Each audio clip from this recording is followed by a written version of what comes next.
I want to say this is definitely a community challenge. I've been doing this for 20 years. And I will say that this topic has drawn the attention of the fewest number of people. And yet we are number 4 in the nation on our position in domestic violence. So I'm very proud that all of you that came and all of you that are watching this from the comfort of your home or office, don't let the balls catch you. But thank you for looking for solutions, because that's what we need is solutions. And we need an informed community to join together with the people that are on this panel to, shall we say, raise us up out of that 4th position all the way up to 50th. This is one of the scales we want to be the very end of the line. To start us off, we will start with Sheriff Sid Gotro, who is a member, and ask him to tell us about the problems here in East Baton Rouge Parish. Sid? Thank you, Gene. I want to thank all of you for having this panel to discuss this problem of not only domestic violence, but rape as well. I want to thank you for inviting me here and giving me an opportunity to speak. I'll give you some statistics. Louisiana is consistently ranked high for domestic-related homicides. We see this number climb each year. We have countless victims, and we know that domestic violence is one of the most chronically unreported crimes. In 2013, the Sheriff's Office handled 1,461 cases involving domestic violence. And in 2014, we handled approximately 860 cases. So far this year, we have responded to approximately 673 cases. In terms of rape, in 2014, we had 20 reported cases. So far this year, we have had 23. For law enforcement, we have to focus on 2 things. Number 1 is trust, and number 2 is training. When we are called, the abuser and the victim have to trust that we're going to listen and act appropriately. We need to listen to the whole story, including past events, press charges when it is warranted, give information for victim assistance, and discuss a safety plan for the victim. We have to ensure that our deputies receive the proper training to understand the dynamics of domestic violence and sexual assault, the evolving laws, as well as the unique needs of a victim. All victims are referred to our Crime Victims Assistance Program for information and counseling. We're taking positive steps in the right direction that includes panel discussions such as this today. I pledge to the community and myself and the East Baton Rouge Sheriff's Office are committed to do all we can to protect and reach out to the victims of domestic violence. Thanks to all of you, of those that have worked and continue to work tirelessly for victims. Thank you for our counterparts such as the District Attorney's Office, Crime Victims Assistance, and countless others that work with us to combat the problem. I can tell you that the DA's office, and he'll speak more about it, has really stepped to the plate in regards to trying to address this problem and trying to provide help to those victims as needed. I know he actively has engaged in prosecution, and I know we will continue to do so. I want to applaud the effort that has been made in the state legislature. See, Senator Gold is here today, and I know Representative Pat Smith has worked to introduce and pass some legislation that will really help us in regards to dealing with these problems. I want to touch on some things that, and we'd be glad to discuss it further, but I'm going to touch on some things right now that I think will be informative to you. Deputies are trained in domestic violence and sexual assault. I have one of my captains here who is over the Burbank substation. You may want to ask him to say a few words. But, you know, I didn't want to throw you under the bus. But Captain Stevens has done an excellent job for us, and really is one of our shining examples of what being in law enforcement is all about. And there's only one reason to be in law enforcement, and that's to serve. Because we don't manufacture some good or sell some commodity. All that we provide is service. And those of us, as he is, who excel in this profession, know that it's a calling. And number two, they have that servant heart and that servant mentality. And I'm very blessed. I have the majority of men and women in the sheriff's office have that servant mentality. They are trained to not only identify the signs of domestic violence and related violence, as well as how to handle these calls. Sheriff's Office now has 2 detectives that are designated to review all domestic violence cases. This means at any time we respond to a call that deputies believe involves domestic violence, that call gets transferred to these deputies to follow up with it thoroughly. As I say, we work closely with the DA and judges in all domestic violence and sexual assault cases to ensure proper treatment of victims and proper prosecution of the perpetrator. We have our Victims Assistance Division that I mentioned earlier. We refer all victims to our Victims Assistance Divisions, which offers them counseling, helps ensure they get a safe place, and aids them throughout the prosecution. Give you some statistics real quick. Going back to this is in regards to rape. In 2010, the Sheriff's Office had 19 reported cases. In 11, 6. In 12, 6. In 13, 17. In 2014, we had 20. And so far this year, we have 23. Sexual battery cases, 2010, we had 53. 11, we had 30. 12, we had 47. 13, we had 45. And 14, we had 81. And so far this year, we've had 32. But I'll be glad to discuss all these things with you as the program progresses. Thank y'all for having me.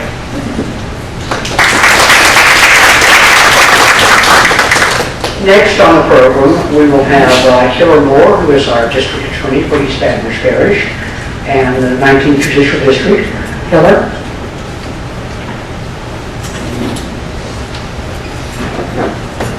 Hey, Gene. It's a pleasure to be here today. I want to introduce you to my first assistant DA, Tracy Barbera. Tracy's been with the office for a long time. She, how many years, Tracy? 25 years. She has probably 10 more to go. So, yes. Captain Stevens is a wonderful person, very good worker. Glad to have him here. And Gene, always a pleasure to be here today for these topics. Killer's a member too. So, these are real difficult issues that we're dealing with the sex offenses and domestic violence. We just see that they continue to increase right now. And what I'm seeing more now with regard to sex offenses is kids, how kids are really being sexually abused more and more. Those cases are extremely difficult for very talented prosecutors like Tracy to convict, because kids, have a tough time relaying the story, remembering. So we do have the Children's Advocacy Center that interviews these kids therapeutically, and we try to make a better case there. But it's a very difficult sell to have a child cross-examined by a defendant and to testify against, generally as a family member, that they're testifying against, and it's generally repeated abuse. We had a very talented prosecutor in the office who was there for a total of 30 years or maybe more. Sue Burney, she just retired at the beginning of this year. She served us very, very well. I think she's one of the best in the nation. She's been replaced by Sonia Porter. She's been there at the office for many years, and she's now been training with Sue. And fortunately, we're going to have one additional prosecutor to add because the numbers are just continuing to increase. And we need more talent, and I think that we have it. We also have now with her, besides an investigator, we have a victims assistance counselor. Same thing on the domestic violence side.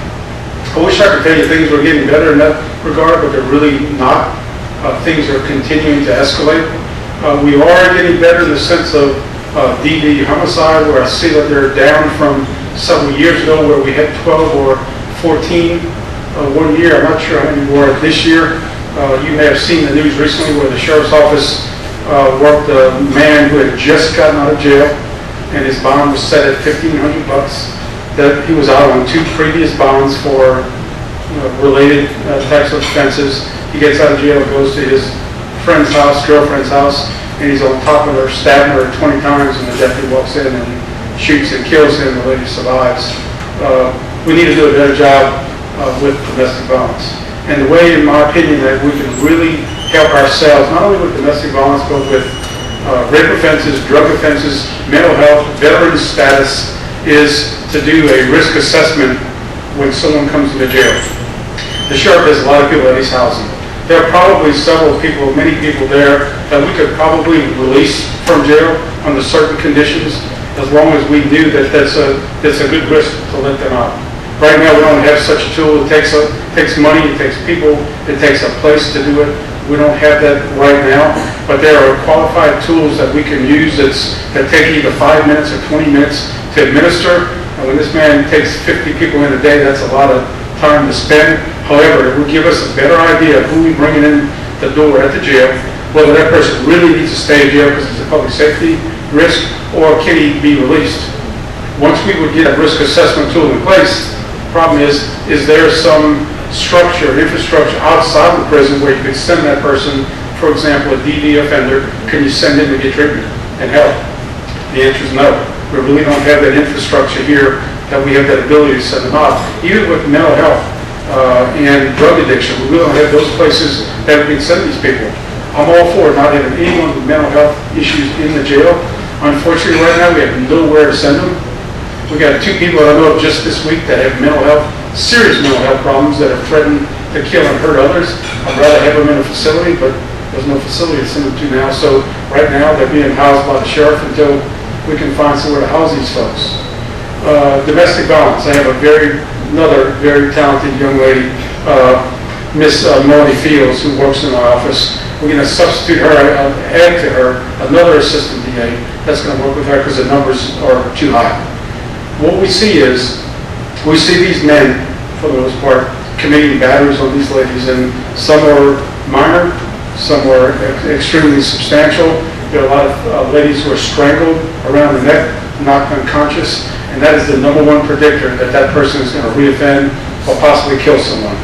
But you may find it amazed that we get 20 ladies a week that come in the office that say, I want to dismiss the charges against my husband because the police lied, I lied, he's a good man, and all the time it's, that person supports this lady. They're in a very, very difficult position. They have children to raise. But we get 15 to 20 of these a week that we look at, and we counsel these ladies and try to get them in the right direction. We rarely dismiss those cases. We try to get help and get assistance, but we see that on a routine basis.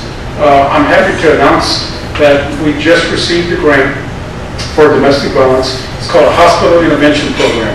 I now have victims assistance counselors in the office when we never had them before. You have lawyers and investigators who are in court all the time. They really can't talk to victims, and our job is all about victims. But now I have these counselors, people that sit down and hold the hand, go to the family's home and talk to them. But now I just got this grant for 6 additional victims assistance counselors, and we're going to have what's called a hospital intervention program, where my victims assistance counselor will be at the hospital emergency room. When that victim comes in, they can meet that person immediately. So the DA's office and law enforcement will have opportunity to meet them firsthand, give them a security plan, how to be safe, how do they get hurt again, and hopefully make a better case down the road and protect that lady. Right now, we only have 1 emergency room with the BRG, and also will be at the lake. And I really think that's going to help us in the long run. Our goal is to stop violent offenses, stop homicides and domestic violence. And hopefully we are on our way to doing that, but we still have a long way to go. We need more public awareness, and I appreciate the opportunity to make this aware today. Thank you, Chief.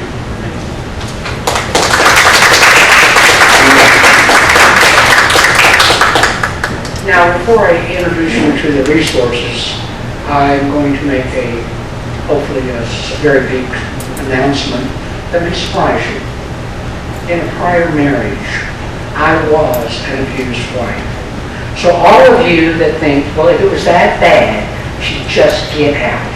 It's not true. What's true is, it is the most emotionally, mentally, and spiritually debilitating experience that a spouse can endure. And you really think, you come to the point that you believe you deserve this. So all of you that think that, oh gee, why didn't you just leave? There's a lot more to it. And here are some of the resources we have in our community. And we'll start with the Iris House. Come on up. This is, hold on, I can't read this. Lynn Medley Long, and she is the Iris Domestic Violence Center of Baton Rouge. Lynn? Thank you, Jean.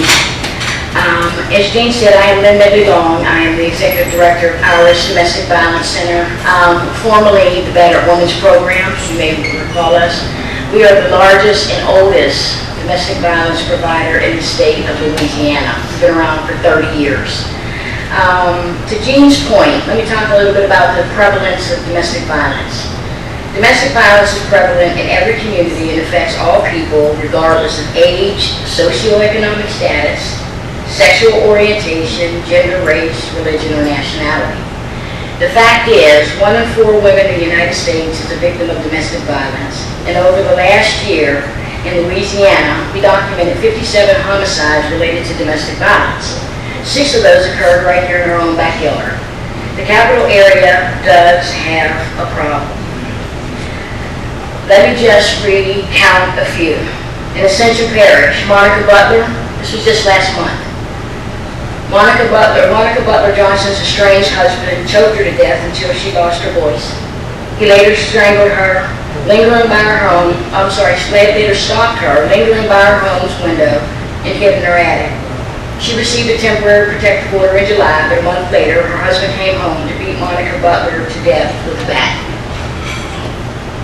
Her husband had been arrested on December 14th on account of domestic violence, abuse, strangulation, although his wife later asked for the charges to be dropped.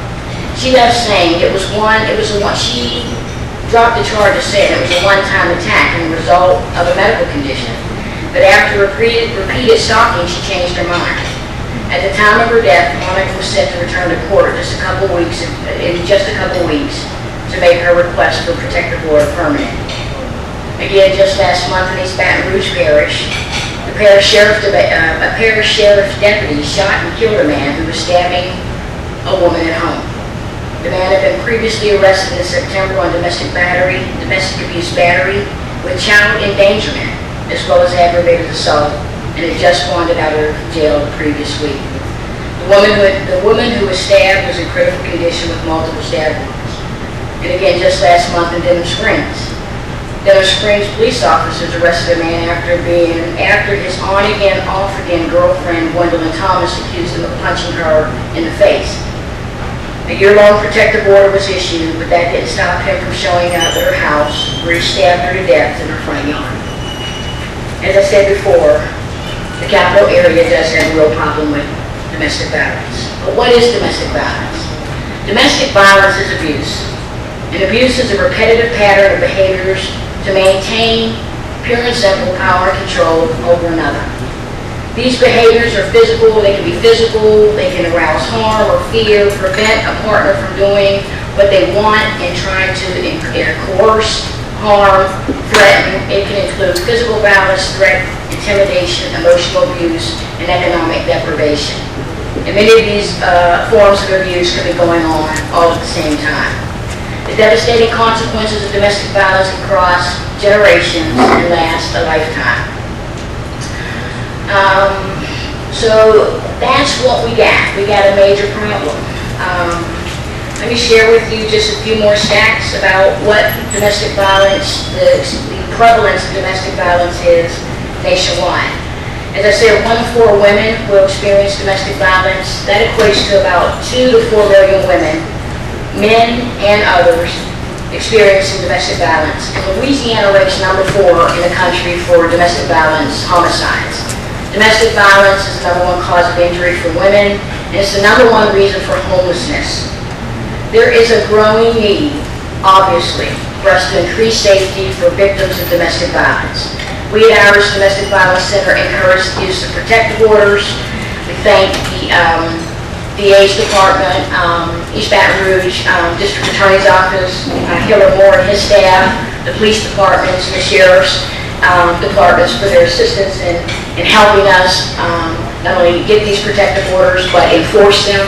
Again, we encourage the use to increase victim safety, the use of protective orders, but we also have to do more to ensure that we offer assistance to victims to get to emergency shelters and get the relocation assistance they need.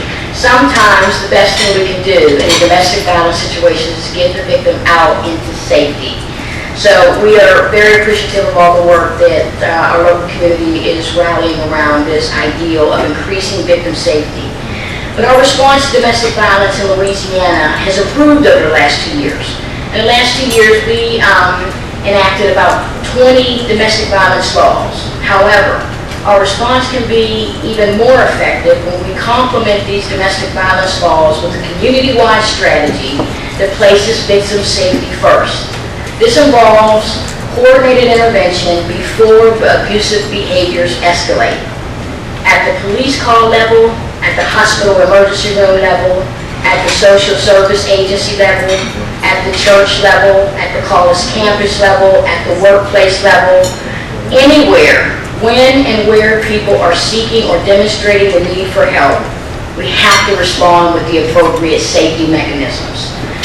So, what are some of our, before I talk about a little bit what we do at Irish Domestic Violence Center, let me talk to you a little bit about our community-wide approach that Hiller's office, the sheriff's office, the local police officers are all engaged and a part of with IRIS. We are a part of a coordinated community response team, and we work with the law enforcement agencies, advocates, healthcare providers, child protective services, local businesses, the media, and employers at the lowest level to create a network of support for victims and their families that are available and accessible. So we just want to encourage everyone to work with us, get the word out. I believe that doing nothing and saying nothing and being silent is not a response. The appropriate response is to respond to domestic violence, to speak up, to say something, and to take action. Thank you. Silence is an enabler for the abuser, but since we want to enable the sheriff, he has a few comments to make regarding Lynn's work, or something that he brought up. So we're going to depart just momentarily, and let's have a comment. Lynn brought up the case that we worked here recently, which a young lady got stabbed. That was her boyfriend. They lived together probably about a year. And earlier in that week, we responded to a call for service from her residence, and we charged him with domestic abuse battery, as well as child endangerment. There was another charge we had. He was in jail only a matter of about 3 or 4 days. He was bonded out by one of his family members. The next morning, he went to her house demanding her clothes. She called us as soon as she heard him there. She wouldn't let him in. We heard the conversation on the phone, but she never got off the phone with us. Was that, he wanted his belongings. She said she's got them all together, but she was not going to open the door until she had a law enforcement officer there. Little time went by. He broke in the door. She called us, and we had it all on tape. And the point I'm making here is this.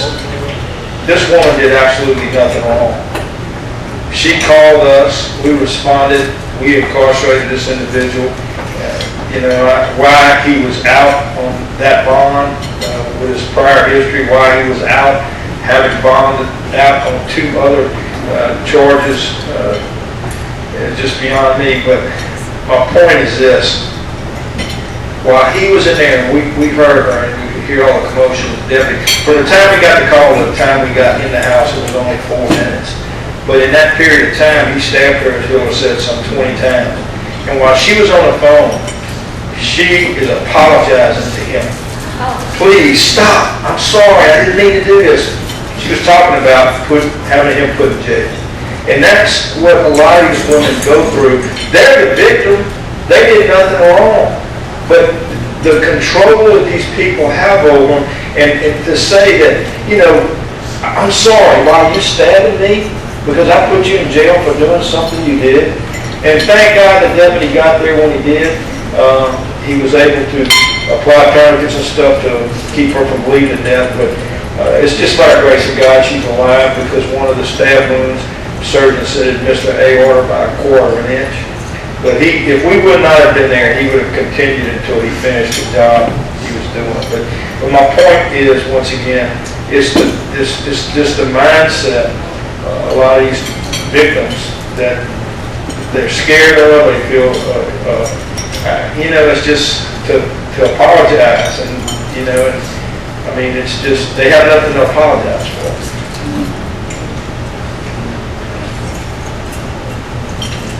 Thank you, Sid, and you are absolutely on target, but that's the debilitation and the breaking down of that person's spirit and will. They actually get to a point where they think they deserve it, as he indicated, she was apologizing.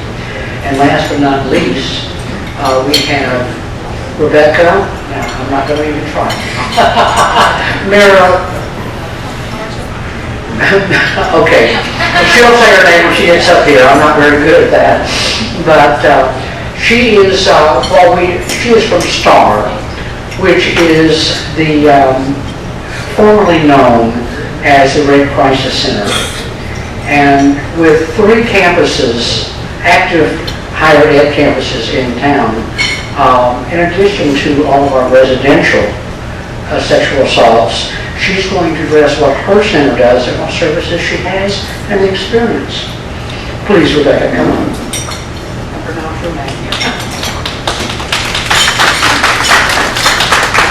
Thank you. It's really good to be here today, and I do appreciate that y'all invited us to speak. So I'm just going to start by saying, well, first, my name is Rebecca Marchiafava, but a lot of my family says Marchiafava, so I pretty much answered anything. You can call me Rebecca. I am the Vice President of Social Change for STAR. So basically the way we're structured is we have our President and CEO, Rachel Hebert, and then we have 2 broad divisions. One is our Survivor Services Division, and one is our Social Change Division. So I'll talk to you about what the details of those programs that are contained in those divisions. But I do want to provide a little bit more general information about STAR. As mentioned, we were previously the Baton Rouge Rape Crisis Center. And about 3.5 years ago, almost 4 years ago, we incorporated as a nonprofit. So for about 35 years, or a little bit more, we had been established as a division of the District Attorney's Office in EVR. And we ended up incorporating as a nonprofit to be able to expand services within the parish, but also to begin serving unserved rural parishes that surround us. And so that's something in the last 3 years, we've actually been going through a tremendous period of growth and transition that's basically nonstop. So it's a very exciting, dynamic place to be. But the reason that we are so excited and so committed to that continuous growth and development is because the need is so great, and because of where we are right now in terms of the context and the history of the movement to end sexual violence. And part of that movement involves, of course, providing support services for those who've experienced sexual trauma.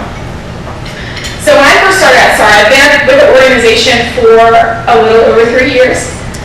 And when I came to the work, I had never before even volunteered with a sexual assault center. So I was coming, I had a history in public education, I'd been a classroom teacher, and I was being hired as a community educator. So it was something that I knew, some stuff about, and it had directly impacted people who I cared about. So that's how I came to the work.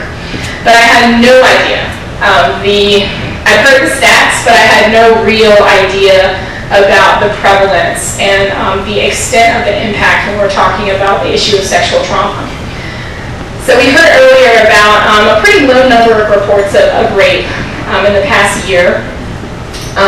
Or so far this year. And one of the most critical issues that we need to address is low reporting rates.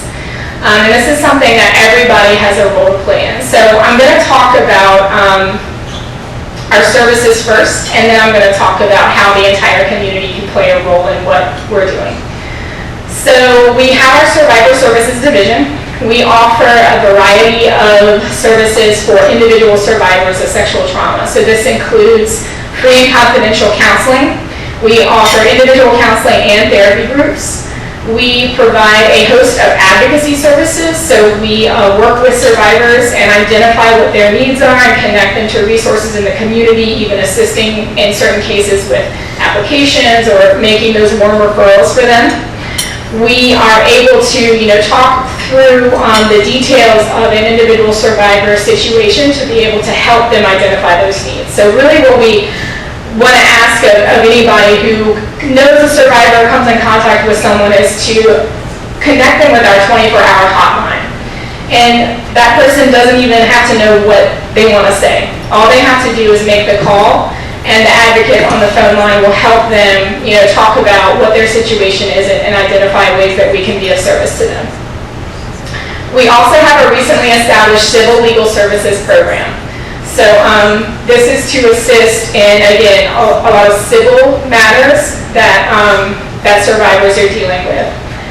And then I remember our social change program. We call it social change because we really wanted to identify and advocate community engagement and involvement in the work that we do. So what we do to advance positive social change to end sexual trauma is we, of course, engage in community outreach and awareness.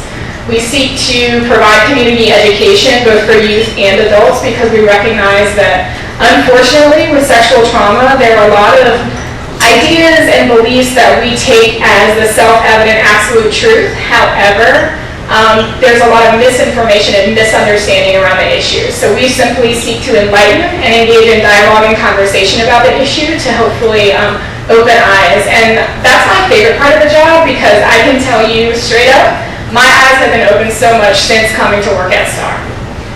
And so it's really a passion of mine. Once I started being able to make the connection between what our common misunderstandings are and the negative and even traumatic impact that that has on people who've experienced sexual violence, that's what keeps me motivated every day to getting out there and having these conversations and really, again, engaging everybody in trying to talk about an issue that is too often silenced and considered taboo and shameful. So we seek to break that stigma and open up the dialogue and just have the conversation. And we're not afraid of it. And we need more people to overcome fears that they have about even broaching the topic because it's far too important to ignore. And I think just to go along with that, in terms of community response, one of the things that I can say is that through my work at STAR, I had the opportunity to be trained as a hospital advocate. And that means that I would go to the hospital and I would sit with someone who's just been raped, and as they go through their forensic exam.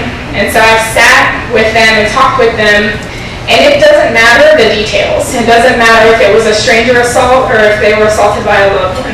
Every single survivor lying in that bed is blaming herself or himself, to the point where the shame is crippling and, again, completely disempowering after one of the most disempowering experiences that a person can have. So when we are talking about this issue, it's incredibly crucial that we are not shaming or blaming victims for their nonviolent behaviors at the time of their assault. What we need to do is focus our attention on the violent and antisocial actions of people who commit rape and other forms of sexual abuse.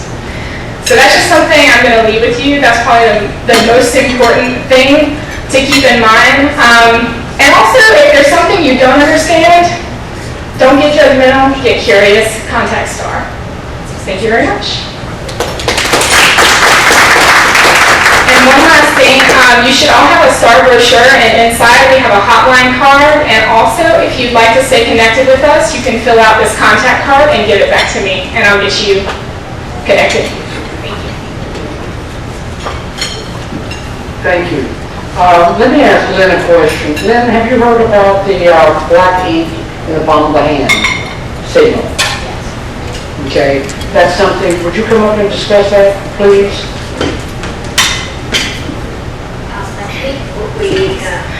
The black ink is a signal that's now being used to indicate that somebody is in need of help.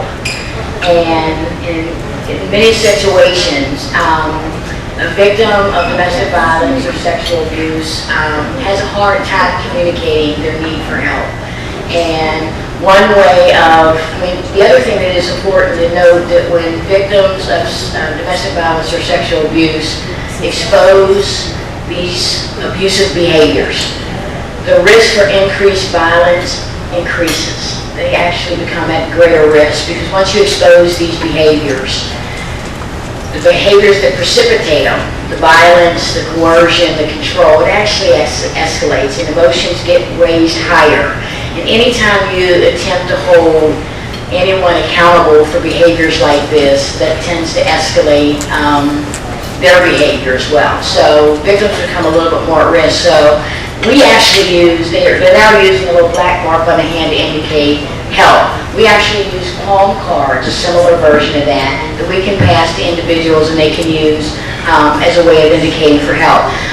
We do that, and I think the black hole on the black dot on the hand also is a way of asking for help, but it's also a way of asking for help in a way that doesn't significantly increase the risk of danger to the victim who's trying to get help. And this is a very serious problem, getting these victims safety in a way that doesn't actually increase the risk and the harm to the victim. Thank you. So we need to educate the whole community to the dot in the black spot in the hand as a way of asking for help. And we need to make the officers, all law enforcement officers aware of that, and the DA's office also. This is a terribly serious problem, and my husband did ask that I clarify that the abuse that I was speaking of was the other guy.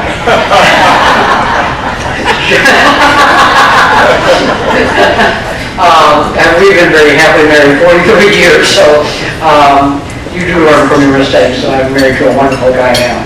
Anyway, are there any questions from the audience? Yes, ma'am. Please stand.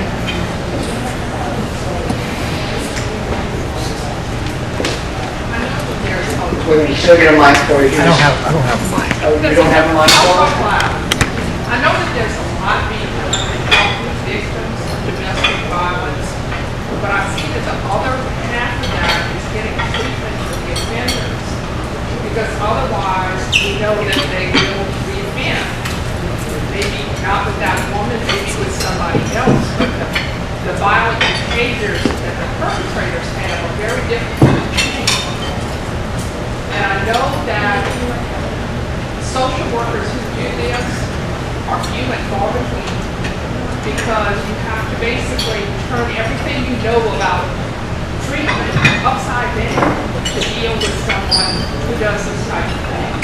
And I was wondering if there was any grant opportunities or something that could be done to increase the number of treatment programs for the offenders, as another way to try to reduce the incidence. Okay, we'll start now.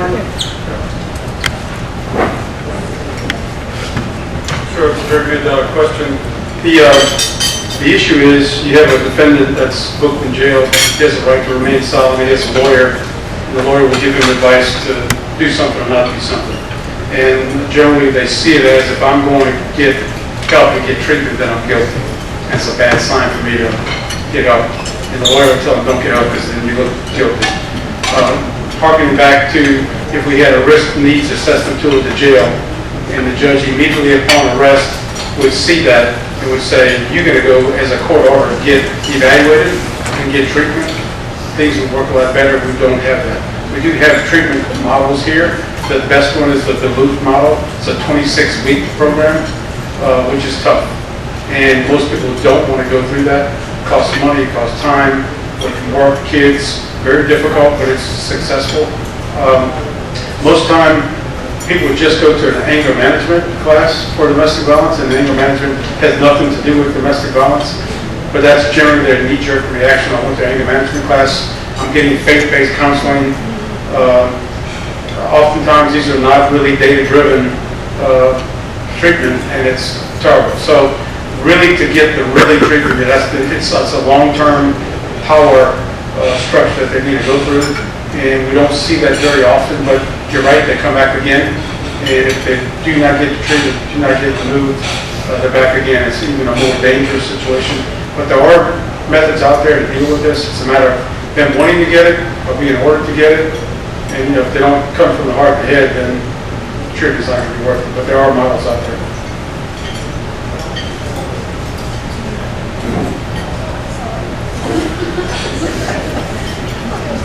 I can just try to address this for what we do or what we try to do. At Parish Prison, myself and my warden have the same philosophy.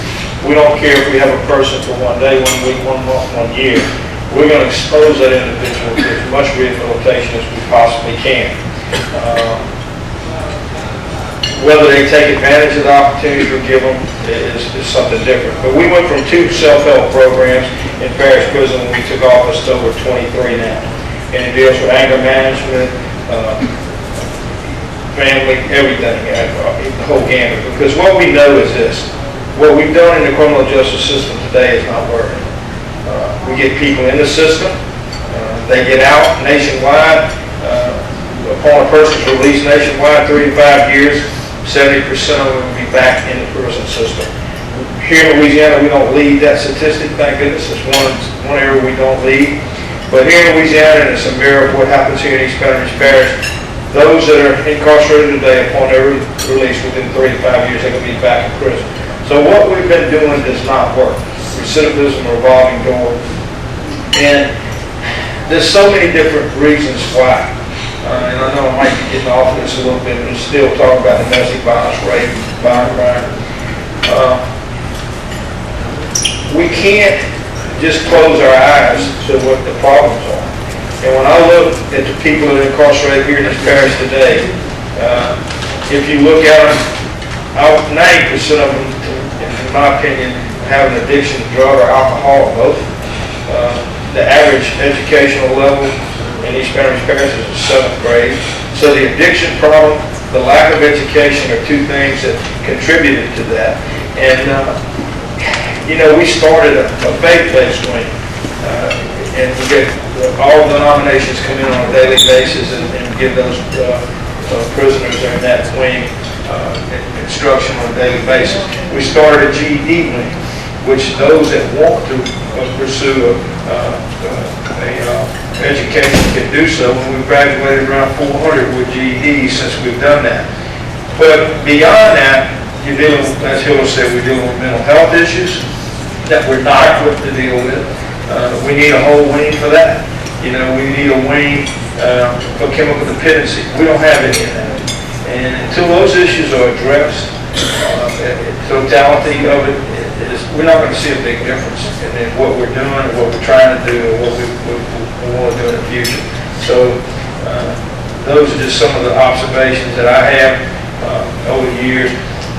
Since the state shut down all the mental health facilities, me and the warden were talking week before last, and prior to that, he estimated that we probably had 20 to 25% of our prison population diagnosed with some mental disorder. Since that's happened, probably we're having 40 to 45% of our prison population diagnosed with mental, and we have absolutely no way to address those issues. And of course, in regards to sheriffs, we have to rely on what the parish provides for us, because it's their responsibility to provide those things. So hopefully here at East Baton Rouge Parish, we'll be able to get in the direction we need to be in on trying to address all those issues.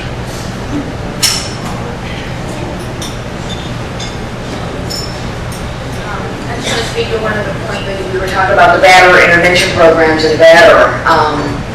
Batterer intervention programs need to increase in the state of Louisiana. We have far too few. Our state association, Louisiana Association Against Domestic Violence, does provide training and opportunities. So we want to push the word out that if there's organizations interested in becoming eligible, certified in this training, to help provide more options for batterers to get the assistance that they need, our state association can help.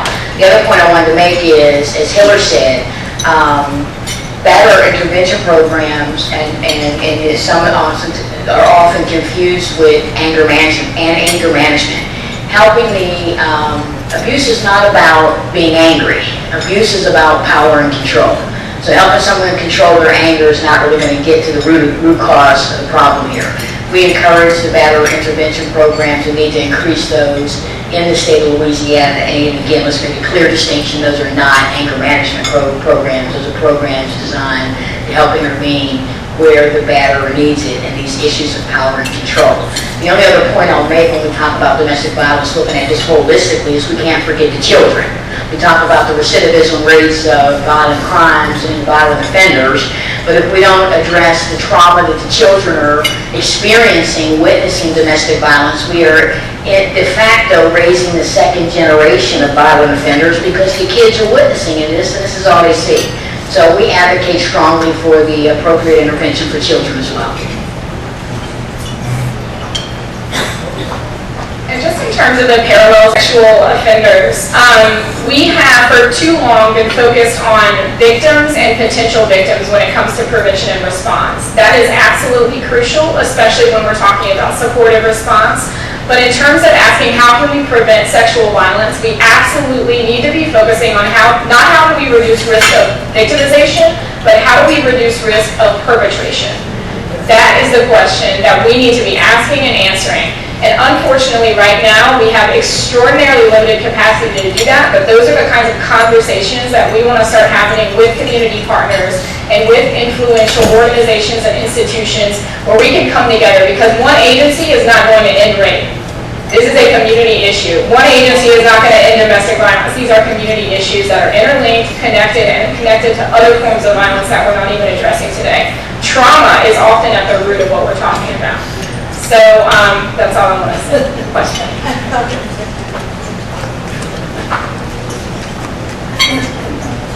Please stand up and ask your question.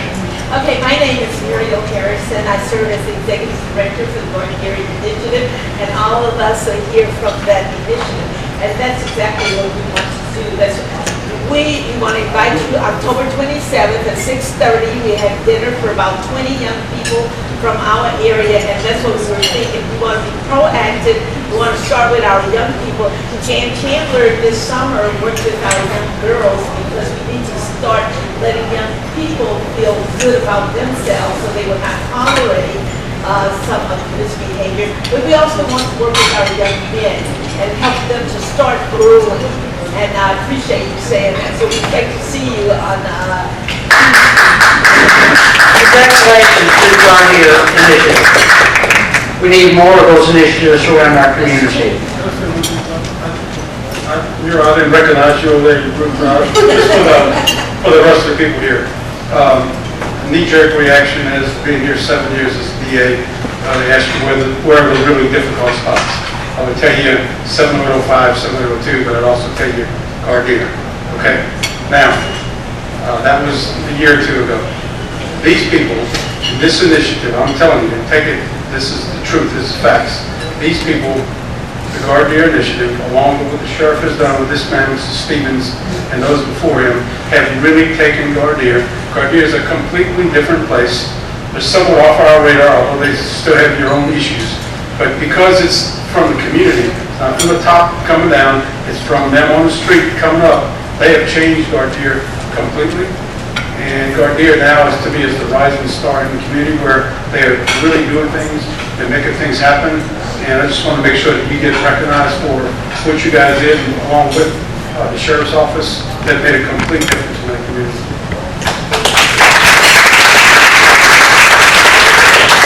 Nikki. I have a comment and a question. The comment being that there's a lot of discussion nationally about body-worn cameras in law enforcement, and one of the things that's not always in the conversation is the privacy rights of victims.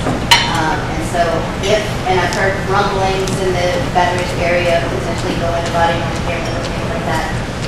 Keep in mind that you may need to look at privacy and freedom of information laws to protect the victims. So that's just my comment on that. My question is that restorative justice in that model has proven to dramatically reduce recidivism rates, particularly in the area of sexual violence. So, and that's a perfect dialogue for community organizations and are willing to get involved, that are willing to have open dialogue with the victims and the offenders? And is there any discussion in our community around trying to look at recidivism rates and implementing restorative justice approaches? Nikki, before we go to your question, can you tell us, are you saying that you're opposing body cameras? I'm not saying I'm for or against body cameras. I'm saying that as anybody in any community is looking to possibly implement them, a consideration that you need to factor in is that that now becomes public information. That video is a public record. And so if that video is a public record and an officer sees an incident of domestic violence, you now are potentially putting that victim in even more danger because they were captured on video. So I'm saying not the merits of body-worn camera, but it is part of the discussion of privacy laws around that content. All right, now ask your question again. I just want to clarify where you were coming from on that. Since we don't have, we have a chief that has not put body cameras on our police force here in Baton Rouge. I was concerned with what your position was. No, it was just a separate topic. I've heard some people around the community that are advocating to have body-worn cameras implemented, and I'm just saying that. Can we follow up on that person? What kind of privacy ordinances or whatever could be installed to address our needs? There's a lot of debate going on crime cameras right now, body-worn cameras now. We've been researching that for a long time, how it really will affect the district attorney's office and legally public record or not. You're talking an enormous amount of data that these police would have to have. When do you turn it on? When do you turn it off? Does it back up for 20 seconds? Do you have to tell the person that the camera's captured that I have a camera, let you know? What happens when you go into a house and there are 3 people in the house, you're really not after that person, you're after this one. What happens? Is it a public record or not? The general consensus is that would not be a public record. That would be shielded from that. Somebody's going to contest it from the news or some defendant. They're going to ask for copies of it. What if you have 3 police? They all have 3 different cameras with 3 different camera angles. It's a mess. And just the amount of data that you have to store on these is enormous. But particularly privacy rights of victims, domestic violence, sexual assault, witnesses, informants. How do you stop that? Can you protect that? It's stuff that's out there in space now. There's a big study being done by Dr. Craig Buchata in LA. They have 2,000 body cameras or more than that. And so all of these issues are being worked out. Like in DC, privacy, First Amendment right to protest, you cannot capture that on video. So they have a whole unique set of circumstances there. So it's out there. Restorative justice is, Professor Tom Talla from Harvard has written a lot about restorative justice. It does seem to work. You really have to have a victim that's willing to engage in that. Oftentimes you don't, but oftentimes you do. And surely in domestic violence cases, that's part of it, but it has to be step by step. It just can't be. So it's a matter of working on it, but it does work. It has shown to work. And I think we're taking some baby steps in that direction, but it is something for us to look at. Now back to your question. Well, I think you just answered the part about restorative justice. No, I'm talking your actual question. Well, Finish with the body cam. That was, the second part was my question. Are we in Baton Rouge, is anyone looking at restorative justice models as a way to curb sexual violence? As long as we've answered your question. Any other questions? Well, there is one other area that we need to look at, and that is in our community we have problems with racism. You're kidding me. And this goes to the heart of a story I'm going to ask John, my husband, to address, because he served as a jury foreman. And he watched this and why it's so difficult for many times for the DA to get a conviction. And the sheriff is frustrated because they're back on the street. John, would you step up here and tell them the story of your experience?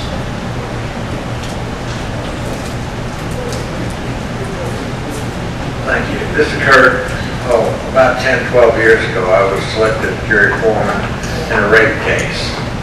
And to help refine it, It was a black on white rape case. And the evidence was that this young girl, young lady, was this young American of African descent girlfriend for a period of time. They broke up, and at some point in time, he decided that that wasn't the way he wanted to go. He got a rifle, grabbed her, took her to a motel in North Baton Rouge, and put her in the room, told her to stay there. He went through the desk, registered, came back, and that's when the rape occurred. During the trial, this was brought out, and when the jury went to be sequestered and discussed it, we spent 3 days. It started out, there was one holdout for guilty, and that was me. And the jury composed of 5 men and 6 women. One American of African descent male on there. There were 5 Americans of African descent women on there. And argue as I could, I managed to convince the other 4 men to vote guilty. Surprisingly, we could never get any of the women to vote guilty on this. And we discussed it quite openly, and basically it came down to 2 things. The women said, well, that's a white girl with a black man, and she got what she deserved, and the white woman had the same attitude. Men initially belonged that attitude. We finally got to the point where it was back to 11 and 1, and after 3 days I said, okay, if y'all are that convinced, I said, I'll go along with it.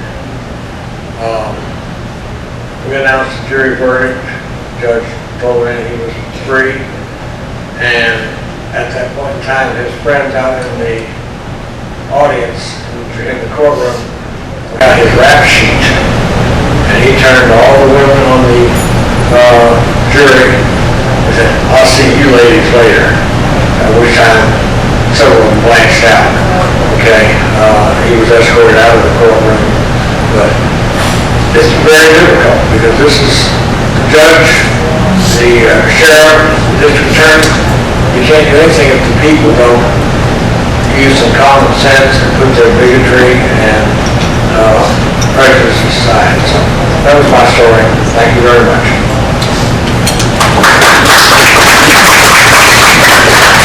Whether it's sexism or it's racism, the isms treated out.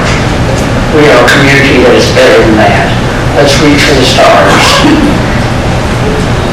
This is our program for today. We thank you for coming, and we'll be back next month on the 3rd Thursday. I never know what the topic's going to be. And it'll be up on the internet. Excuse me? And it will be up on the internet by tomorrow. It'll be up on the internet. We won't have this program up, so please tell your friends that couldn't come or wanted to treat the subject like the crazy aunt in the attic that nobody wants to talk about. This is a real problem for our community. Let's do something about it. Reach for the stars. Thank you for coming, and we'll see you next time.